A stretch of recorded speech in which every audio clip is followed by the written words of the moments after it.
Not director, but producer. Oh, baby, I'm so glad you're still here.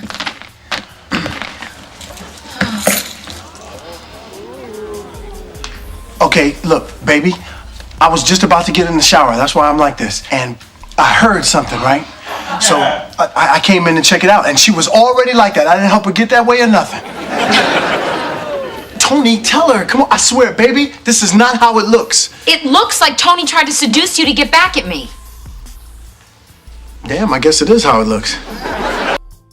Mara Brock-Akil is an American screenwriter and producer, and although I don't plan to cover many producers over the course of this series, I feel that she deserves to be highlighted and recognized for her contribution towards black television. Maybe you haven't heard of her, but maybe you have. Either way, you've probably seen her name whiz by in the credits of a TV show and not taken any notice, which is a shame seeing as her shows usually come with a certain mark of quality that should be enough to create a buzz around any project that she's working on, similar to the way that it does for Joss Whedon amongst the sci-fi fans. Early days of her career had Mara Brock-Akil, then known as just Mara Brock, writing for and producing episodes for Brandy's hit TV show Moesha. She would then go on to produce on the Jamie Foxx show before creating and producing her very own award-winning TV show Girlfriends, with a little aid from Kelsey Grammer. This was the show that truly showcased Mara Brock's style, elements of which would have been seen in the past with her previous work in shows like Moesha. Girlfriends followed the lives of 4 black women, each with their own set of ideals and personalities as they dealt with life and relationships. Comedy and drama combined with high stakes and true to life representations of women in general, but especially the struggles within the black community of women. I'm fed up.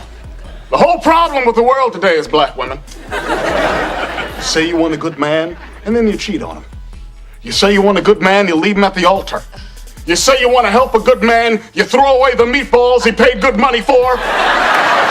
Girlfriends then had a spin-off show that was, in my opinion, superior, whilst keeping in a similar tone to his predecessor. If you have never seen The Game, you need to start immediately. The show follows the wives and girlfriends and mother, in one case, of the San Diego Sabres American football team as they deal with handling the ups and downs of that particular lifestyle. Just as Girlfriends did, this show really captures relationships in the most realistic ways, not shying away from circumstances that may cause irreparable damage. Also, true to Akil's style is how the female characters deal with sex in a liberated fashion. There is an element of fairness in Akil's shows as far as the sexes go. Though she does focus a lot on creating strong black independent women, she never seems to be one-sided in how events can unfold. Sometimes the strong female character loses because she tries too hard to be strong, or because her strength doesn't automatically make her exempt from the issues that normally arise in relationships. The male characters are also done fairly, instead of a collection of emotionally weak men that always end up having to grovel at the feet of their women. The men in this show have their own strengths and weaknesses.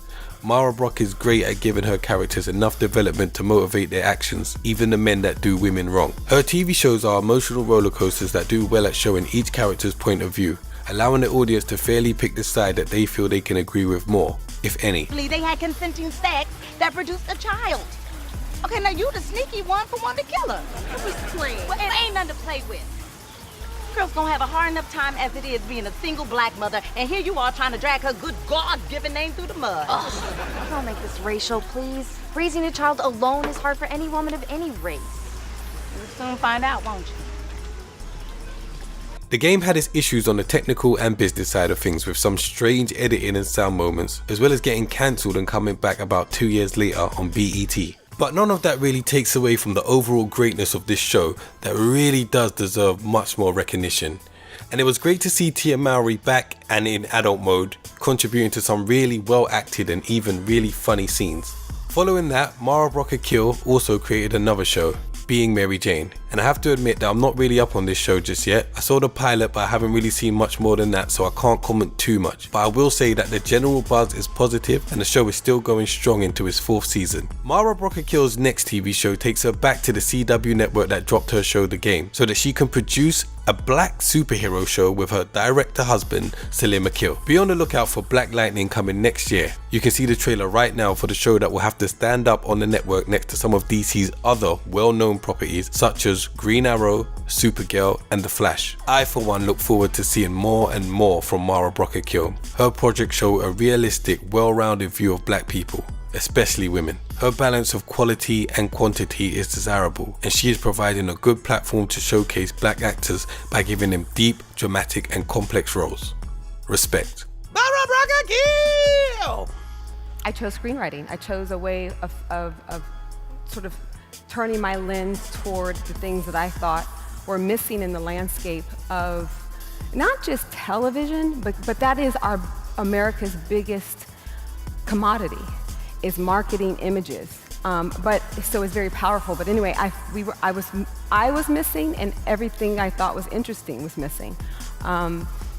And so I wanted to sort of paint in and fill in some of that negative space.